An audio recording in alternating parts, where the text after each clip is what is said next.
नमस्कार दोस्तों, स्वागत है मेरे इस वीडियो लेक्चर में। दोस्तों, हम दक्षिण भारत के राजवंशों को कवर कर रहे हैं, जिसमें पार्ट 2 है। पार्ट 1 हम अपलोड कर चुके हैं, जिसमें हमने दक्षिण भारत के चोल, चेर और पांड्य राजवंशों को कवर किया है। यदि आप वो वीडियो नहीं देखे हैं तो एंशिएंट हिस्ट्री के प्लेलिस्ट में वीडियो की लिंक दी गई है, आप उस पर विजिट करके देख सकते हैं। ठीक, तो उसके जो शेष राजवंश बचे थे, जैसा कि पल्लव, राष्ट्रकूट और चालुक्य और चोल, तो इस वीडियो के माध्यम से आज हम पढ़ेंगे पल्लव और चालुक्य। चालुक्य में भी 3 पढ़ेंगे, जो कि वातापी के चालुक्य हैं, वेंगी के चालुक्य हैं और कल्याणी के चालुक्य हैं। ठीक, उसके बाद जो शेष राजवंश बचते हैं उसको हम नेक्स्ट वीडियो में कवर करेंगे, जैसा कि राष्ट्रकूट और चोल। ठीक, तो चलिए इस वीडियो को स्टार्ट करते हैं। तो वीडियो को ध्यानपूर्वक देखिएगा। यदि आप वीडियो पूरा देख लेते हैं या 2-3 बार देख लेते हैं तो आपको निश्चित ही इससे जुड़े जो क्वेश्चन बनेंगे वो आपको आसानी से आप उसको कर पाएंगे। ठीक, तो चलिए पहला देखते हैं। पहला लिखा है पल्लव वंश। ठीक, तो पल्लव वंश के संस्थापक थे सिंह विष्णु, और इनका जो शासनकाल था वो 575 ईस्वी से लेकर 600 ईस्वी तक रहा। ठीक, और इनकी जो राजधानी थी, यानी कि पल्लव वंश की जो राजधानी थी वो कांची थी। इसे कांचीपुरम भी कहा जाता है, जो कि तमिलनाडु में इसकी वर्तमान स्थिति है। ठीक, तो अभी तक हमने संस्थापक देखा सिंह विष्णु और राजधानी देखी कांची, जो कि तमिलनाडु में इसकी वर्तमान स्थिति है। ठीक, सेकंड पॉइंट हम देखते हैं। सेकंड पॉइंट, सिंह विष्णु ने वाराह मंदिर, जो कि आंध्र प्रदेश में इसकी वर्तमान स्थिति है, का निर्माण कराया। ठीक, तो सिंह विष्णु ने एक मंदिर का निर्माण कराया था, जिस मंदिर का नाम था वाराह मंदिर, और ये आंध्र प्रदेश में स्थित है। तीसरा पॉइंट हम देखते हैं। तीसरा पॉइंट, सिंह विष्णु की राज्यसभा में संस्कृत महाकवि भारवी रहते थे, जिन्होंने किरातार्जुनी महाकाव्य लिखा।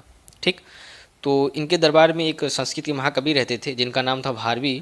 उन्होंने एक महाकाव्य लिखा जिसका नाम है किरातार्जुनीयम। ठीक, तो किरातार्जुनीयम से रिलेटेड एक टॉपिक हम देख लेते हैं कि इन्होंने किरातार्जुनीयम में आखिर किसका वर्णन किया है। तो नोट के माध्यम से यहाँ हमने मेंशन किया है। लिखा है कि इस महाकाव्य में किरात वेशधारी शिव, यानी कि भगवान शंकर, और अर्जुन, जैसे कि आप जानते हैं पांडवों के वंशज में एक ये भी योद्धा थे अर्जुन, इनकी युद्ध के लघुकथा के आधार पर इन्होंने, यानी कि कवि ने, राजनीति, धर्मनीति, कूटनीति और युद्ध नीति का मनोरम वर्णन किया है। ठीक, तो भगवान शिव और अर्जुन के युद्ध की लघुकथा को इन्होंने पेश किया है राजनीति, धर्मनीति और कूटनीति के माध्यम से। ठीक, तो आप इसे भी ध्यान में रखिएगा। चलिए उसके बाद आगे हम देखते हैं। पल्लव वंश के अगले शासक हुए महेंद्र वर्मन प्रथम। इनका शासनकाल रहा 600 से 630 ईस्वी। तो पल्लव वंश में कई शासक हुए, परंतु जो प्रमुख शासक हुए या जिनसे क्वेश्चन पूछे जाते हैं एग्जाम में, उन्हीं को हम कवर कर रहे हैं। ठीक, तो आप इसे ध्यान में रखिएगा। तो महेंद्र वर्मन ने कुछ उपाधियाँ धारण की, जैसे मत्त तिलीदास, विचित्र चित्र, गुणभर। तो इनकी कुछ उपाधियाँ थी, आप इसे ध्यान में रखिएगा। सेकंड पॉइंट इससे जुड़ा हम देखते हैं। यह कवि और संगीतज्ञ था, यानी कि ये शासक तो थे ही, उसके साथ साथ एक कवि और संगीतज्ञ भी थे। संगीत की शिक्षा इन्होंने रुद्राचार्य से ग्रहण की थी। ठीक, तो एक रुद्राचार्य नाम के व्यक्ति थे जिनसे इन्होंने संगीत की शिक्षा ग्रहण की थी। ठीक, तो एक बार रिकॉल कर लेते हैं। तो अभी तक हमने देखा पल्लव वंश के संस्थापक सिंह विष्णु को, और उसके बाद इनकी राजधानी देखा कांची, तमिलनाडु, और सिंह विष्णु ने एक मंदिर का निर्माण कराया आंध्र प्रदेश में, वाराह मंदिर, और इन्हीं के राज्यसभा में महाकवि भारवी रहते थे जिन्होंने किरातार्जुनीय महाकाव्य लिखा। ठीक, किरातार्जुनीयम में वेशधारी शिव और उसके साथ अर्जुन के युद्ध की लघुकथा को आधार बनाकर पेश किया गया है। ठीक, और उसके बाद हमने देखा महेंद्र वर्मन प्रथम, जिन्होंने कुछ उपाधियाँ धारण की थी, और उसके बाद हमने देखा कि एक कवि संगीतज्ञ थे जिन्होंने संगीत की शिक्षा रुद्राचार्य से ग्रहण की थी। ठीक, उसके बाद पल्लवों के अगले शासक हुए नरसिंह वर्मन प्रथम, जो कि पल्लव वंश के सर्वाधिक शक्तिशाली शासक हुए। ठीक, तो इनसे जुड़े क्वेश्चन पूछे जाते हैं, तो चलिए इनको हम देखते हैं, इनसे जुड़े पॉइंट को। तो इसी के समय में चीनी यात्री ह्वेनसांग ने कांची 641 ईस्वी में यात्रा की थी। ठीक, तो नरसिंह वर्मन प्रथम के ही शासनकाल में चीनी यात्री ह्वेनसांग कांची की यात्रा किया था 641 ईस्वी में। ठीक, ह्वेनसांग, जैसे कि आप जानते हैं कि हर्षवर्धन के शासनकाल में भारत आया था, तो उसने उत्तर से दक्षिण की भी यात्रा की, जिसमें वो तमिलनाडु गया था और तमिलनाडु में कांची की यात्रा की थी। किसके शासनकाल में? नरसिंह वर्मन प्रथम के शासनकाल में। ठीक, और समय था 641 ईस्वी। तो आप इसे भी ध्यान में रखिएगा, एग्जाम के पॉइंट ऑफ व्यू से इंपॉर्टेंट बनता है। सेकंड पॉइंट इससे जुड़ा हुआ हम देखते हैं। तो नरसिंह वर्मन प्रथम ने महाबलीपुरम नामक बंदरगाह का निर्माण कराया, रथ मंदिर का भी निर्माण कार्य इन्होंने कराया।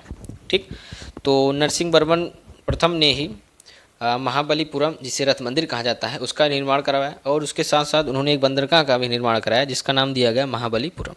तो आप इसे भी ध्यान रखिएगा कि रथ मंदिर का निर्माण नरसिंहवर्मन प्रथम ने करवाया।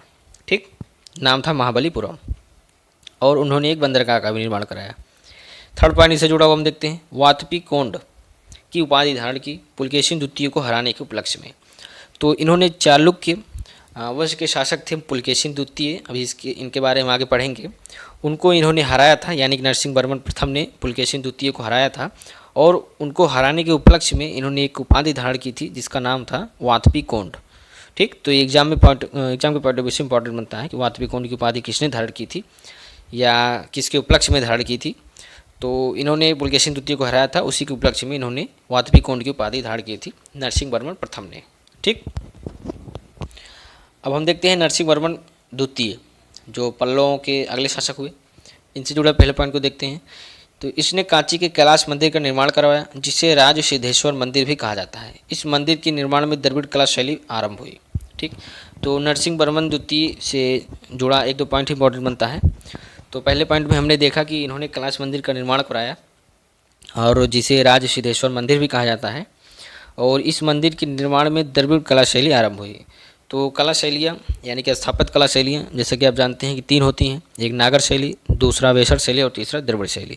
तो द्रविड़ शैली का आरंभ इन्हीं के शासनकाल में या इन्हीं के जब इन्होंने कैलाश मंदिर का निर्माण कराया तो इसी मंदिर से द्रविड़ कला शैली का प्रारंभ होता है। ठीक, तो नागर शैली जो जैसे कि आप जानते हैं उत्तर भारत में इन शैलियों के माध्यम से मंदिरों का निर्माण किया जाता है और वेसर शैली के माध्यम से मंदिरों का निर्माण दक्कन में यानी कि द्रविड़ यानी कि जो दक्षिण भारत और उत्तर भारत के बीच का क्षेत्र है वहाँ पर वेसर शैली के माध्यम से मंदिरों का निर्माण किया जाता है और द्रविड़ कला शैली के माध्यम से दक्षिण भारत में मंदिरों का निर्माण किया गया है।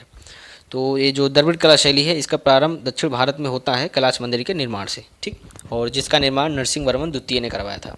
ठीक, तो आप इसे भी ध्यान में रखिएगा। सेकंड पॉइंट हम देखते हैं। सेकंड पॉइंट है नरसिंहवर्मन द्वितीय के दरबार में 10 कुमार चरित्र के लेखक दंडी रहते थे। तो इन्हीं के दरबार में एक दंडी नामक व्यक्ति रहते थे जिन्होंने 10 कुमार चरित्र की रचना की। ठीक, तो आप इसे भी ध्यान में रखिएगा। तो इस प्रकार हमने पल्लव वंश को कवर किया, पल्लव वंश से जुड़े शासकों को कवर किया, उनसे कुछ जो भी एग्जाम में पॉइंट बनते हैं इंपॉर्टेंट उनको कवर किया। अब इसके बाद हम देखते हैं चालुक्य वंश। ठीक, जो कि दक्षिण भारत का एक प्रमुख राजवंश उभर कर सामने आया। तो चलिए इनसे जुड़े हम पॉइंटों को देखते हैं और इनसे जुड़े शासक को देखते हैं। तो चालुक्य वंश पहला हम देखते हैं वातापी के चालुक्य। तो अभी हमने आपको वीडियो की शुरुआत में ही बताया था कि चालुक्य में हम 3 वंशों को पढ़ेंगे, एक वातापी के चालुक्य वंश और एक वेंगी के चालुक्य वंश और तीसरा पढ़ेंगे कल्याणी के चालुक्य वंश। तो पहला हम देख रहे हैं वातापी के चालुक्य। इनका जो शासनकाल रहा इनका रहा 543 से लेकर 757 ईस्वी तक। ठीक, तो वातापी के चालुक्य वंश के संस्थापक थे पुलकेशिन प्रथम। तो हमने यहाँ पर लिखा है संस्थापक के रूप में कि वातापी यानी कि इसका आधुनिक नाम बादामी भी है, तो आपको कन्फ्यूज होने की आवश्यकता नहीं है, वातापी और बादामी एक ही चीज़ है। ठीक, तो इस वंश के संस्थापक जो थे वो पुलकेशिन प्रथम थे। कहीं कहीं आपको जयसिंह भी लिखा मिलेगा, तो आपको कन्फ्यूज होने की आवश्यकता नहीं है। वैसे वास्तविक संस्थापक जो माने जाते हैं वो पुलकेशिन प्रथम ही माने जाते हैं। ठीक, और इनकी जो राजधानी थी वातापी थी, आधुनिक नाम इसका बादामी है। ठीक, तो आप इसे भी ध्यान में रखिएगा। इस वंश के प्रमुख शासक हम देख लेते हैं। तो इस वंश के प्रमुख शासक थे पुलकेशिन प्रथम, कीर्तिवर्मन प्रथम, पुलकेशिन द्वितीय और कीर्तिवर्मन द्वितीय इत्यादि। तो चालुक्य वंश यानी कि वातापी के चालुक्य वंश के कई प्रमुख शासक हुए, परंतु हम उन्हीं शासकों को यहाँ कवर करेंगे जो एग्जाम के पॉइंट ऑफ व्यू से इंपॉर्टेंट बनते हैं और उनसे क्वेश्चन पूछे जाते हैं। ठीक, तो इसमें हम पहला देखते हैं पुलकेशिन द्वितीय। तो पुलकेशिन द्वितीय यह इस वंश का सबसे प्रसिद्ध शासक था। ठीक, तो पुलकेशिन द्वितीय जो था वो वातापी के चालुक्य वंश का सबसे प्रसिद्ध शासक था। इसने पृथ्वी वल्लभ महाराज की उपाधि धारण की थी। तो इसने एक उपाधि धारण की थी जिसका नाम था पृथ्वी वल्लभ महाराज। ठीक, सेकंड पॉइंट इनसे जुड़ा हुआ हम देखते हैं। सेकंड पॉइंट है पुलकेशिन द्वितीय के विषय में जानकारी रवि कीर्ति द्वारा लिखित ऐहोल अभिलेख से प्राप्त होती है। तो यदि हम थोड़ा रिकॉल करें तो आपको याद होगा जब हम हर्षवर्धन पीरियड आपको पढ़ा रहे थे तो उसमें हमने आपको बताया था कि हर्षवर्धन उत्तर भारत में साम्राज्य विस्तार करने के बाद दक्षिण में भी अपने साम्राज्य का विस्तार करने के लिए आगे बढ़ता है। तो परंतु चालुक्य वंश के शासक पुलकेशिन द्वितीय द्वारा उसे नर्मदा नदी के तट पर रोका जाता है, यानी कि पुलकेशिन द्वितीय और हर्षवर्धन के बीच युद्ध होता है जिसमें हर्षवर्धन की पराजय होती है। तो उसी पराजय के उपलक्ष्य में इन्होंने, यानी कि इनके दरबार में रहते थे एक रविकीर्ति नाम के व्यक्ति, जिन्होंने ऐहोल अभिलेख में उनकी प्रशंसा की है, यानी कि उनकी विजय का वर्णन किया है पुलकेशिन द्वितीय के। तो वही हमने यहाँ पर मेंशन किया है कि पुलकेशिन द्वितीय के विषय में जानकारी जो है वो रविकीर्ति द्वारा लिखित ऐहोल अभिलेख से प्राप्त होती है। तो आई होप आपको समझ में आया होगा। ठीक, यदि नहीं आया तो आप हर्षवर्धन पीरियड वाला जो हमने वीडियो अपलोड किया है उसको आप देख सकते हैं, उसमें हमने विस्तृत रूप से बताया है। तीसरा पॉइंट इससे जुड़ा हुआ हम देखते हैं। तीसरा पॉइंट है मेगुती का जैन मंदिर पुलकेशिन द्वितीय ने बनाया था। ठीक, तो एक जैन मंदिर था, यानी कि जैन धर्म से संबंधित एक मंदिर था, जिसका निर्माण पुलकेशिन द्वितीय ने करवाया था कर्नाटक में। ठीक, तो आप इसे भी ध्यान में रखिएगा। और जो वातापी के चालुक्य वंश के अंतिम शासक हुए वो कीर्तिवर्मन द्वितीय हुए, तो आप इसे भी ध्यान में रखिएगा। तो उसके बाद आता है चालुक्य वंश वेंगी। अभी हमने देखा वातापी यानी बादामी के चालुक्य वंश, अब इसके बाद अब सेकंड देख रहे हैं चालुक्य वंश वेंगी।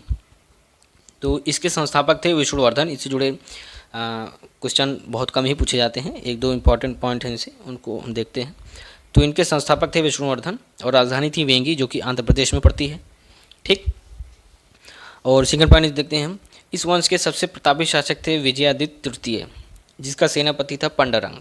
ठीक, तो एक दो पॉइंट ही इनसे इंपॉर्टेंट बनते हैं। संस्थापक पूछा जा सकता है आपसे, तो चालुक्य वंश वेंगी के संस्थापक थे विष्णुवर्धन, राजधानी थी इनकी वेंगी, जो कि वर्तमान में स्थित इसकी आंध्र प्रदेश में है। और इस वंश के जो सबसे प्रतापी शासक थे वो थे विजयादित्य तृतीय, और इनके सेनापति का नाम था पंडरंग। ठीक, तो इस प्रकार हमने चालुक्य वंश वातापी और चालुक्य वंश वेंगी को कवर किया। अब तीसरा हम देखते हैं, जो कि इंपॉर्टेंट बनता है एग्जाम के पॉइंट ऑफ व्यू से, तो आप इसे थोड़ा ध्यानपूर्वक देखिए। चलिए हम आपको समझाने का प्रयास करते हैं। तो लिखा है यहाँ पर तीसरा चालुक्य वंश कल्याणी, यानी कि कल्याणी के चालुक्य वंश। फर्स्ट पॉइंट हम देखते हैं संस्थापक। तो कल्याणी के चालुक्य वंश के संस्थापक थे तैलप द्वितीय। ठीक, और राजधानी थी इनकी मान्यखेट, जो कि कल्याणी है, और इसकी स्थिति वर्तमान में कर्नाटक में है। ठीक, तो राजधानी कभी कभी एग्जाम में पूछा जाता है कि चालुक्य वंश कल्याणी की राजधानी क्या थी, तो मान्यखेट आप इसे ध्यान में रखिएगा। ठीक, आगे चलकर कल्याणी इसकी राजधानी भी बनती है। तो सेकंड पॉइंट हम देखते हैं विक्रमादित्य सिक्स्थ। ठीक, यानी कि विक्रमादित्य छठे चालुक्य शासक ने विक्रमपुर शहर, जो कि कर्नाटक में स्थित है, बसाया। इसने 1076 में चालुक्य विक्रम संवत चलाया। ठीक, तो विक्रमादित्य सिक्स्थ जो थे वो चालुक्य वंश कल्याणी के प्रसिद्ध शासक हुए, यानी कि प्रतापी शासक हुए। इन्होंने कर्नाटक में एक विक्रमपुर शहर बसाया था। ठीक, और इन्होंने एक संवत भी चलाया था जिसका नाम था चालुक्य विक्रम संवत, यानी कि कैलेंडर इन्होंने जारी किया था 1076 ईस्वी में। तो यदि हम थोड़ा रिकॉल करें तो आपको अभी तक हमने बताया शक संवत, विक्रम संवत और गुप्त संवत और एक हर्ष संवत भी बताया। ठीक, तो उसके बाद हम आगे एक और देखते हैं चालुक्य विक्रम संवत। तो इसे विक्रमादित्य सिक्स्थ ने जारी किया था, जो कि कल्याणी के चालुक्य वंश से संबंधित थे। ठीक, तो आप इसे भी ध्यान में रखिएगा 1076 ईस्वी में, और विक्रमपुर शहर भी इन्होंने कर्नाटक में बसाया था। उसके बाद तीसरा पॉइंट इससे जुड़ा हम देखते हैं विज्ञानेश्वर, जिनकी रचना थी मिताक्षरा, विल्हड़, जिनकी रचना थी विक्रमांक देव चरित। ठीक, ये सभी लोग दरबारी कवि थे विक्रमादित्य सिक्स्थ के। तो विक्रमादित्य सिक्स्थ के ये लोग दरबारी कवि थे और इन्होंने कुछ प्रमुख रचनाएं की, जैसे विज्ञानेश्वर ने मिताक्षरा नामक पुस्तक की रचना की, और विल्हड़ ने विक्रमांक देव चरित नामक पुस्तक की रचना की। विल्हड़ जो कि कल्हड़ के भाई माने जाते हैं, तो आप इसे भी ध्यान में रखिएगा। कल्हड़ जो कि जिनके रचना है राजतरंगिणी, जिससे कश्मीर के इतिहास के बारे में जानकारी प्राप्त होती है, तो उन्हीं के भाई थे विल्हड़। ठीक, जो कि विक्रमादित्य सिक्स्थ के दरबार में रहते थे। ठीक, और रचना थी विक्रमांक देव चरित। नेक्स्ट पॉइंट हम देखते हैं इनसे जुड़ा हुआ नेक्स्ट पॉइंट है सोमेश्वर तृतीय, कल्याणी की चालुक्य वंश का अंतिम महान शासक था। ठीक, तो ये जो सोमेश्वर तृतीय था ये कल्याणी के चालुक्य वंश का अंतिम महान शासक माना जाता है। इसकी प्रमुख रचना मान सोल्लार। ठीक, मान सोल्लार जो कि एक शिल्पशास्त्र पर आधारित पुस्तक है, की रचना सोमेश्वर तृतीय ने की थी। ठीक, तो सोमेश्वर तृतीय कल्याणी के चालुक्य वंश के अंतिम शासक हुए और इन्होंने एक रचना की जो कि शिल्पशास्त्र पर आधारित है, मान सोल्लार। ठीक, तो इस प्रकार से हमने पल्लव वंश और चालुक्य में भी 3, कल्याणी, वेंगी और वातापी या बादामी के वंशों को कवर किया। अब नेक्स्ट वीडियो में हम आपको जो दक्षिण भारत के शेष राजवंश बसते हैं, जैसे राष्ट्रकूट और चोल, और इसमें चोल वंश जो है ज़्यादा इंपॉर्टेंट है, खासकर इसके प्रशासन ज़्यादा इंपॉर्टेंट है। इससे क्वेश्चन पूछे जाते हैं प्री मेंस दोनों में, तो उनको हम बेहतर तरीके से कवर करेंगे।